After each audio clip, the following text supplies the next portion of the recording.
श्री विष्णु सहस्त्र नाम के पाठ की, इसके जाप की कुछ विधियां हैं, अलग अलग हैं। मैं आपको 3 उसमें से बता रहा हूं। एक है जब आप नामावली से इसका पाठ करते हैं, इसका जाप करते हैं। नामावली को नाम संकीर्तन कहते हैं।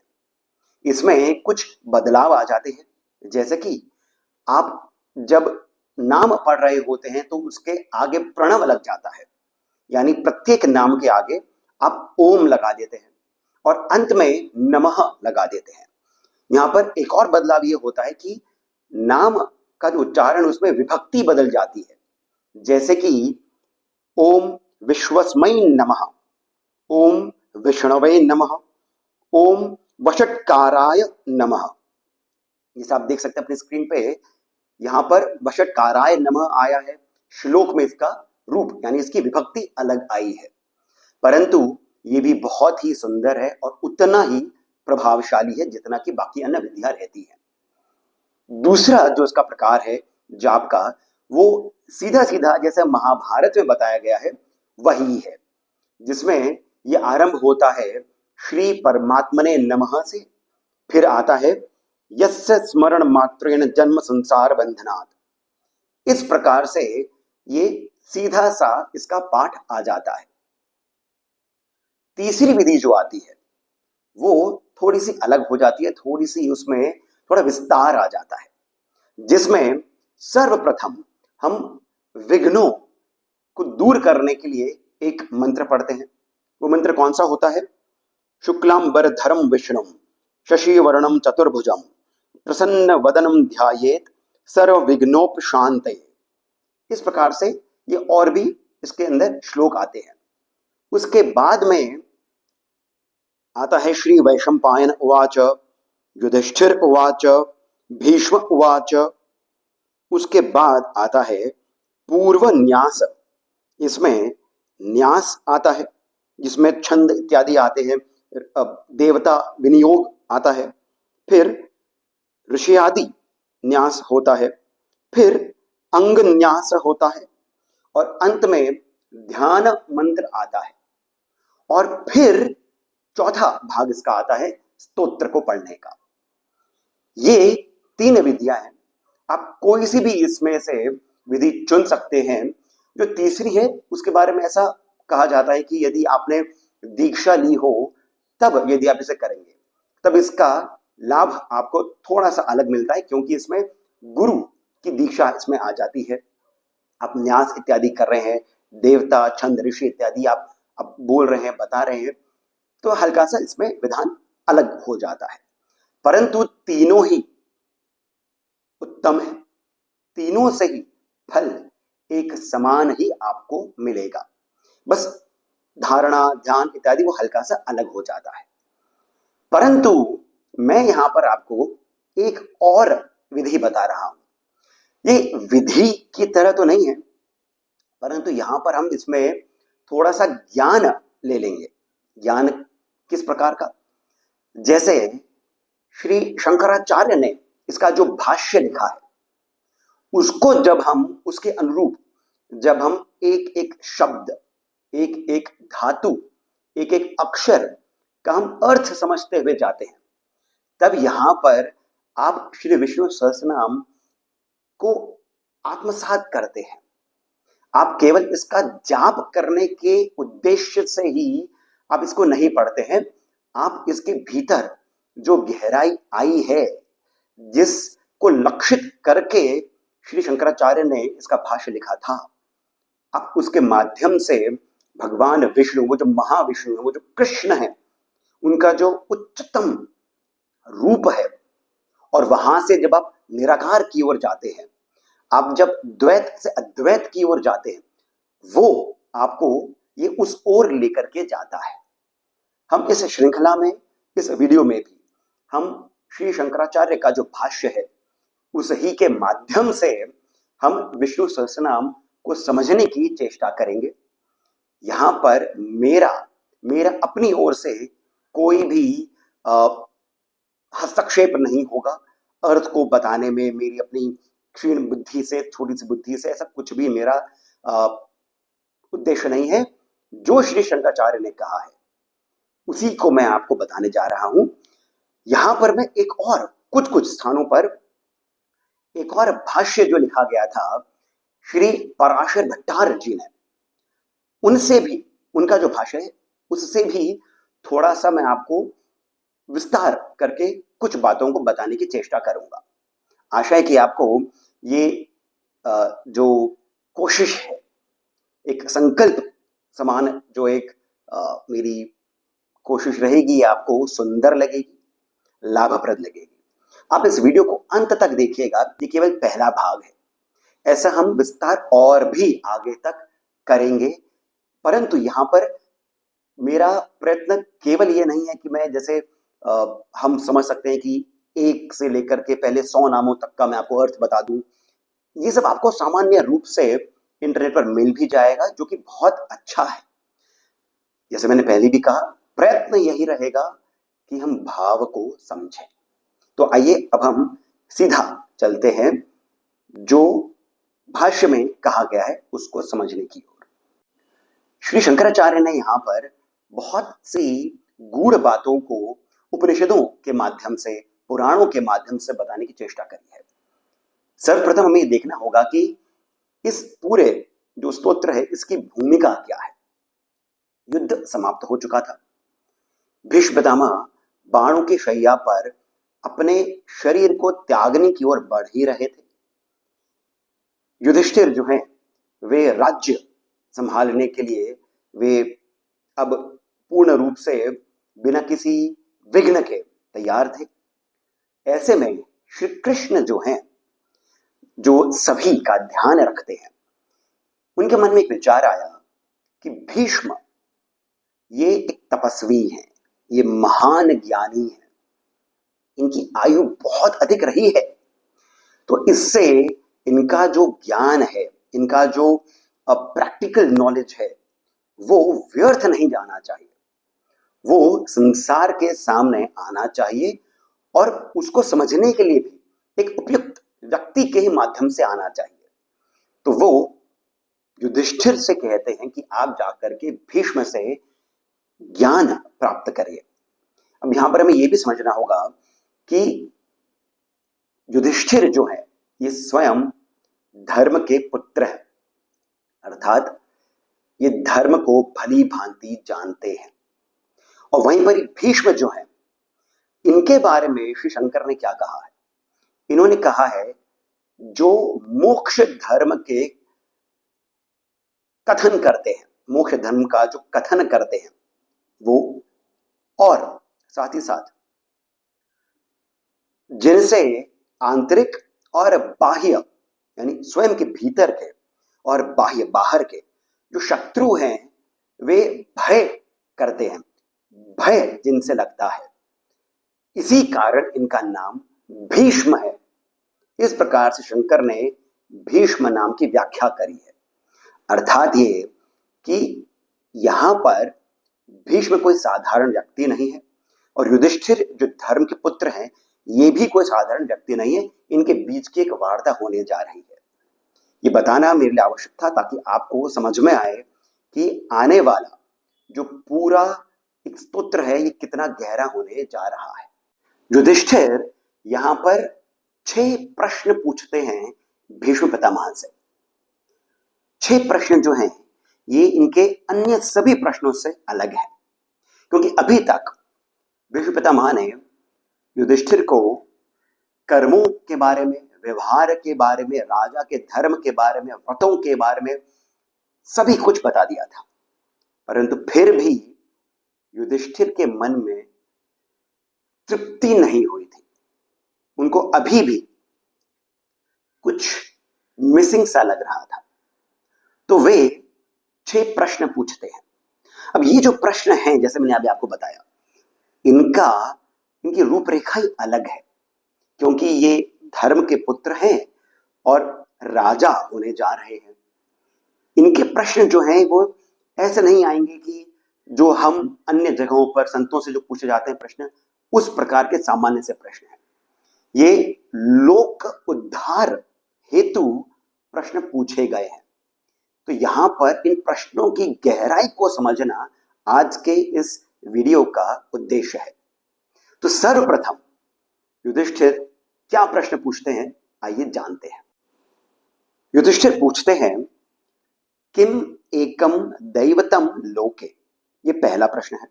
किम एकम दैवतम लोके। दूसरा है किम व अपि एकम परायणम। तीसरा है स्तुवंतः कम। चौथा है कम अर्चन्तः प्राप्नुयुः मानवाः शुभम। पांचवा है कः धर्मः सर्वधर्माणां भवतः परमः मतः। और अंतिम प्रश्न आता है किम जपन मुच्यते जंतुः जन्म संसार बंधनात्। इन छहों प्रश्न का मैं हिंदी में, इंग्लिश में क्या अर्थ होता है वो आपको बताऊंगा। शंकर ने, यानी शंकराचार्य जी ने इनके बारे में गहराई से क्या अर्थ समझा है, अपने भाष्य में क्या बताया है। कुछ कुछ जगहों पर श्री पराशर भट्टार ने अपने भाष्य में क्या लिखा है और हम इसका गहरा अर्थ क्या समझ सकते हैं, ऐसा हम एक एक प्रश्न को समझते हुए जाएंगे। उपनिषदों में प्रश्न पूछने वाले को भी महान बताया है। इस ही को ध्यान में रखते हुए हम एक एक प्रश्न को अब समझते हैं। किम एकम दैवतम लोके, इसका इंग्लिश में जब हम ट्रांसलेशन करते हैं तो आता है who is the greatest lord in the world. किम, ये शब्द बाकी और जगहों पर भी आता है। किम का अर्थात कौन, यानी हु, एकम परम, एक ही, ग्रेटेस्ट, एक सुपरलेटिव हो गया। दैवतम यानी लॉर्ड, सामान्य रूप में देव। लोके, इसको हम सामान्य भाषा में समझ लेते हैं लोक यानी वर्ल्ड, ये संसार। परंतु यहां पर एक श्लोक में आगे आता है संसार, संसार बंधनात्, और यहां पर जो शब्द प्रयुक्त हुआ है वो है लोके। बहुत ही सुंदर है ये, इसको हम थोड़ा सा और गहराई में विस्तार से समझते हैं। इसका भाव शंकर ने क्या रखा है। सर्वप्रथम वो यहां पर संस्कृत के माध्यम से एक बात समझाते हैं। वे कहते हैं स्व अर्थे तद्धित प्रत्यय विधानात्, अर्थात कि यहां पर तद्धित प्रत्यय लगाया गया है। प्रत्यय का अर्थ क्या होता है, जैसे इंग्लिश में सफिक्स होता है। अगर मैं कहूंगा अनमैनिफेस्टेड तो यहां पर रूट वर्ड हो गया है मैनिफेस्ट। अन ये प्रीफिक्स हो गया, पहले लगा है क्योंकि अन बहुत सारे शब्दों के साथ में लगता है, और ईडी ये सफिक्स हो गया है। उसी प्रकार से संस्कृत में जो सफिक्स होता है उसे कहते हैं प्रत्यय। यहां पर तद्धित प्रत्यय लगा है। प्रत्यय के एक और रूप होते हैं, यहां पर हम संस्कृत नहीं समझ रहे हैं। तद्धित का अर्थ हो गया है जो संज्ञा के साथ लगते हैं, यानी नाउन के साथ जो लगता है। देवतम ये सुपरलेटिव कर देता है। यहां पर स्व अर्थ है, यहां पर यह नहीं आ रहा है कि यहां पर हम केवल एक देव के बारे में बात कर रहे हैं। केवल एक देव नहीं है, यहां पर देव के गुण बताए गए हैं। दैवतम यानी कि वो जो एक नहीं है परंतु वो उसका गुण है, और वो गुण के बारे में पूछ रहे हैं। एकम, किम एकम दैवतम लोके, यानी वो जो गुण है वो एकम, वो एक ही, वो जो सर्वोत्तम है, जो सुप्रीम है, वो जो परम है। लोके, अब यहां पर लोके का पराशर भट्टार ने जो अर्थ बताया है वो भी बहुत सुंदर है। वे कहते हैं कि लोके जो है ये आता है लोक शब्द से। लोक संसार तो सामान्य रूप से हो गया, परंतु लोक का संस्कृत में एक और अर्थ आता है जिससे देखा जाता है। परंतु यहां पर देखना क्या है, हमें संसार नहीं देखना है, जगत नहीं देखना है, हमें यहां पर उस सुप्रीम को देखना है, परम को देखना है, परम दैव को देखना है। तो वो कैसे देख सकते हैं हम? वो हम देख सकते हैं शास्त्रों के माध्यम से, केवल शास्त्र ही यानी वेद उपनिषद केवल ये ही आपको दैव को दिखा सकते हैं। तो आप समझ सकते हैं कि यहां पर जगत नहीं बोला, संसार नहीं बोला, लोके बोला है। कितने सुंदरता के साथ में यहां पर शब्दों का चयन किया गया है और हमारे जो ऋषि हैं, गुरु हैं, इन्होंने कितनी सुंदरता के साथ में इसका अर्थ भी समझाया और समझाया है। यहां पर हम एक और शब्द पर ध्यान देते हैं, वो है दैवतम। देव ये जो या फिर देवता ये जो शब्द आया है, ये आता है दिव धातु से। दिव का अर्थ है उज्जवल, प्रकाश। तो यहां पर बात आती है प्रकाश की, और यहीं पर ही वो जो गुण है, वो जो प्रकाश है, जो चहुओर है, वही दैवतम है। वो कौन है? परम, एक ही, क्योंकि वो एक ही प्रकाश है। और यहीं पर ही शंकर आगे और कहते हैं यदाज्ञा प्रवर्तन्ते सर्वे, अर्थात जिसकी आज्ञा से, यद आज्ञा, सभी प्राणी प्रवृत्त होते हैं। यानी प्रवृत्त का अर्थ हो गया रहते हैं, चलते हैं उस ओर, अर्थात वो जो प्रकाश है उसी की आज्ञा से। इसका इन्होंने एक और अर्थ बताया है, जो समस्त विद्याओं के प्रकाशक। ऐसे लोक में एक ही देव कौन है, ये प्रश्न है युधिष्ठिर का। अब आप समझ सकते हैं कितना गूढ़ प्रश्न पूछा है युधिष्ठिर ने भीष्म से। अब दूसरा प्रश्न आता है, किम वा अपि एकम परायणम। इंग्लिश में हो गया who is the one refuge. Hindi में आ गया एक ही परायण कौन है। पर का अर्थ होता है सुप्रीम, परम। अयन का अर्थ हो गया रिजॉर्ट, रिफ्यूज पाथ यानी पथ, या फिर वो स्थान, वो प्राप्य स्थान। इसका भाव शंकर ने मुंडकोपनिषद के एक श्लोक से बताया है, एकम परायणम चक्किम। आगे आता है भिद्यते हृदय ग्रंथि सिद्धन्ते सर्व संशयाः। अर्थात युधिष्ठिर पूछते हैं वे कौन हैं जिनका साक्षात्कार कर लेने पर ज्ञान दृष्टि से, यानी सामान्य रूप से तो साक्षात्कार नहीं होगा, ज्ञान दृष्टि से जीव की हृदय ग्रंथि। अब यहां पर हृदय ग्रंथि क्या है? अविद्या, ये टूट जाती है। जो संशय है वे नष्ट हो जाते हैं। यहां पर एक शब्द प्रयुक्त हुआ है एकम, यानी एक ही। इसका अर्थ क्या है? शंकर ने आगे मुंडकोपनिषद के एक और श्लोक से बताया है, जिसके ज्ञान मात्र से आनंद स्वरूप मोक्ष प्राप्त होता है, भय नहीं रहता है, फिर जन्म भी नहीं होता है। जिसके जान लेने पर, यानी जिसको जान लेने पर, जो जान रहा है वो वही हो जाता है। अर्थात ब्रह्मम, ऐसा मुंडकोपनिषद में आता है, ब्रह्मम वेद ब्रह्मैव भवति। ब्रह्म को जानने वाला ब्रह्म ही हो जाता है। और वो एक ही क्यों है? क्योंकि पंथा नृणाम नास्ति, इसे छोड़कर और कोई मार्ग नहीं है, एक ही अयन है। यहां पर पराशर भट्टार ने अपि शब्द के बारे में भी कुछ बताया है। वे कहते हैं कि अपि लगा देने से, यानी भी लगा देने से,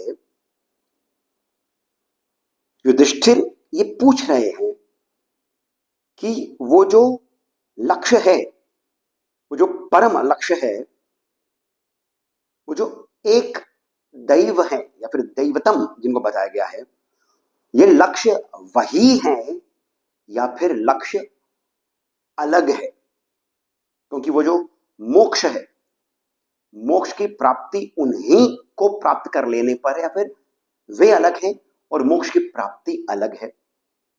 इसी कारण आता है किम व अपि एकम परायणम। चूंकि ये प्रश्न है, इसी कारण यहां पर अपि आया है।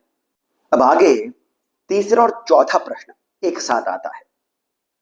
स्तुवंतः कम, कम अर्चन्तः। हिंदी में हो गया कौन से देव की स्तुति या फिर गुण कीर्तन करने से। और दूसरा हो गया किस देवता का नाना प्रकार से अर्चना करने से मनुष्य शुभ की प्राप्ति कर सकता है। ये सामान्य अर्थ है, परंतु यहां पर कुछ गहराई आती है। यहां पर गुण कीर्तन जो है, इसे हम इंग्लिश में समझ सकते हैं प्रेजिंग। गुण यानी प्रेज, प्रेज की आप एक तरीके से उसका आप गुणगान कर रहे हैं।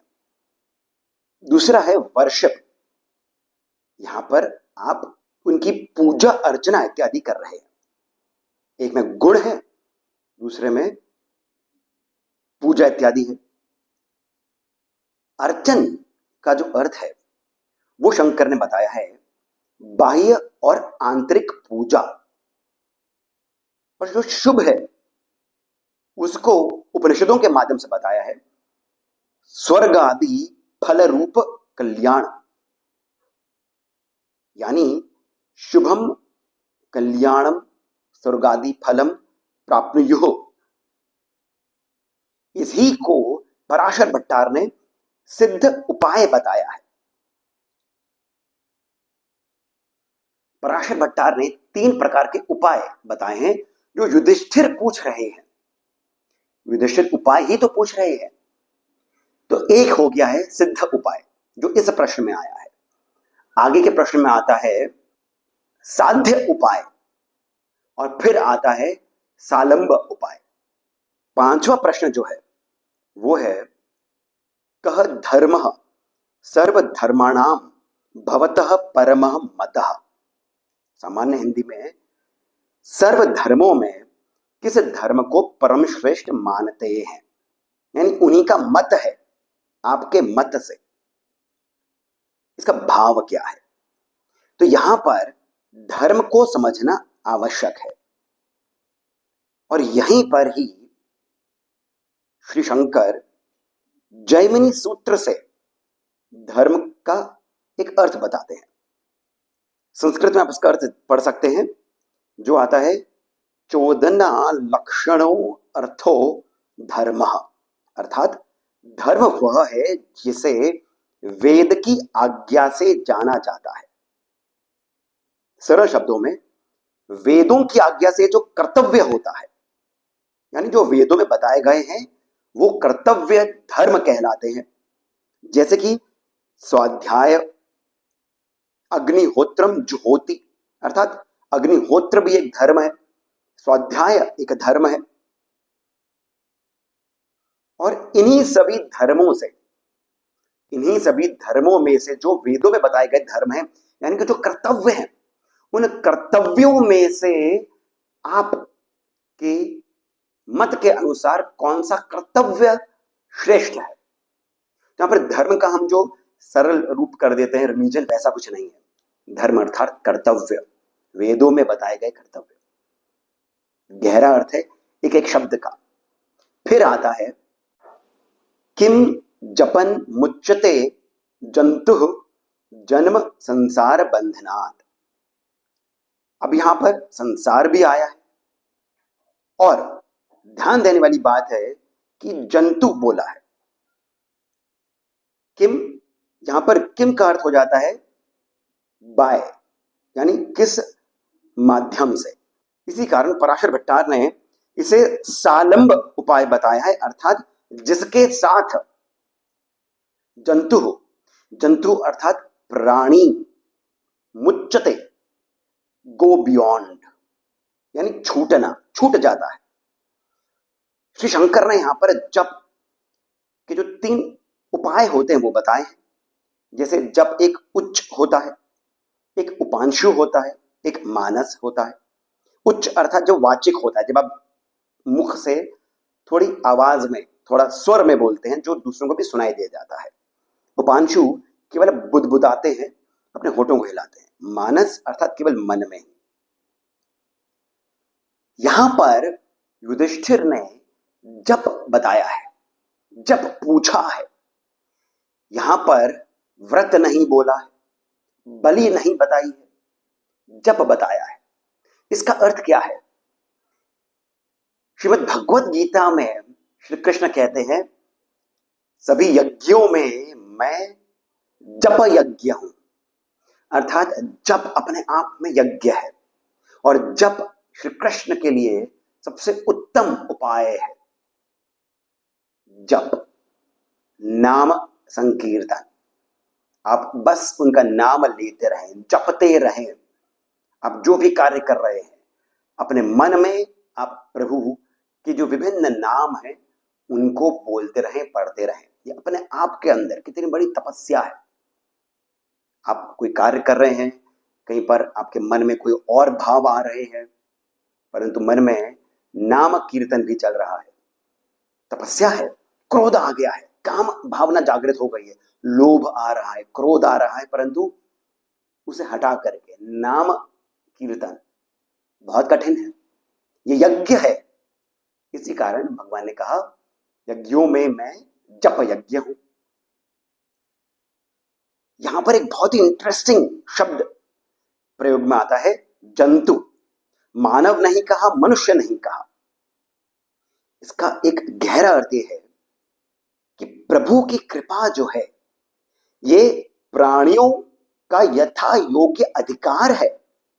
केवल मनुष्यों के लिए नहीं है, सभी प्राणियों के लिए है। यहीं पर ही उपनिषद की जो वाणी है, वसुधैव कुटुंबकम, ये यहां पर चरितार्थ होता है। आगे देखते हैं क्या है। जन्म संसार, शंकर ने यहां पर जन्म को अज्ञान बताया है कि हम यहां पर जन्म ले रहे हैं, ये हमारा अज्ञान ही तो है। क्योंकि जो पहले दैवतम बताया है, उसका अर्थ एक और ये आता है कि वो जो परम प्रकाश है, उसके बारे में उपनिषदों ने कहा है कि उसने संसार रचा और फिर वो उस ही में समा गया। यानी सब कुछ जो है वो वही परम प्रकाश है। तो जो आपका एक अज्ञान है कि आपने जन्म लिया है, आपकी मृत्यु हो रही है, गीता में भी ऐसा कहा है, यह आप ही का अज्ञान है। फिर यह ज्ञान कैसे जन्मता है? संसार से। ये संसार क्या है? जो कुछ भी आपको संसार के बारे में पता है, आपकी जो विद्या संसार में आती है, वो तो केवल अविद्या है। और इस अज्ञान से, अविद्या के कार्यों से छुटकारा जो है, ये किस प्रकार से आए, किसके जप से आपको जन्म संसार के जो बंधन है, ये जो कार्यों, अविद्या के कार्य हैं, इससे आपको बंधन से छुटकारा मिले, ऐसा प्रश्न युधिष्ठिर पूछ रहे हैं। और यहीं पर ही बात आती है कि युधिष्ठिर का जो परम लक्ष्य है वो मोक्ष ही है। जन्म संसार बंधनात् मुच्यते, मोक्ष ही है। परंतु जिस प्रकार से भीष्म उत्तर देते हैं, यहां पर भीष्म, आगे हम देखेंगे कि भीष्म जो है वे उत्तर उसी क्रम में नहीं देते हैं जिस क्रम में युधिष्ठिर ने प्रश्न पूछे हैं। बहुत ही सुंदरता के साथ भीष्म एक एक एक अलग ही क्रम के साथ में युधिष्ठिर को उत्तर देते हैं, जिसका अपना गहरा अर्थ है। परंतु वो उत्तर क्या है? क्योंकि इतने गहरे प्रश्न आए हैं, वो उत्तर क्या है? क्योंकि भीष्म ने आगे मोक्ष की प्राप्ति के साथ साथ सभी प्रकार के सांसारिक फल जो हैं उनका भी उपाय बताया है। वो भी किसके जाप से प्राप्त हो सकते हैं वो बताया है। परंतु ये हम अगले वीडियो में देखेंगे। आशा करता हूं कि आपको ये जो विस्तार के साथ में व्याख्या करी गई है, एक एक शब्द की गहराई से श्री शंकर और श्री पराशर भट्टार ने जो बताए हैं अपने भाष्यों में बातें, ये आपको लाभप्रद लगी होंगी। अब जब आप विष्णु सहस्त्रनाम का जाप करेंगे तब आपको ये अनायास ही अर्थ आते रहेंगे आपके मन में, यदि आप इसे पढ़कर भी कर रहे हैं तो। बाकी मैंने विधि तो आपको आरंभ में ही बता दी थी। मैं इस वीडियो को यहीं पर ही विराम देता हूं। आप सभी से मेरी विनती है कि इस वीडियो को आप लाइक अवश्य करिए, शेयर जितना हो सकता है करिए, सब्सक्राइब स्वयं तो करिए ही और भी बढ़ाइए। साथ ही साथ कमेंट सेक्शन में जो पहला कमेंट पिन है वहां से पेटीएम, जीपे इत्यादि के माध्यम से जितना अधिक हो सके आप हमें श्री सहयोगी प्रदान करें, बहुत अधिक प्रोत्साहन मिलता है। इसके साथ मैं सिद्धार्थ आप सभी से जाने की अनुमति लेता हूं। धन्यवाद।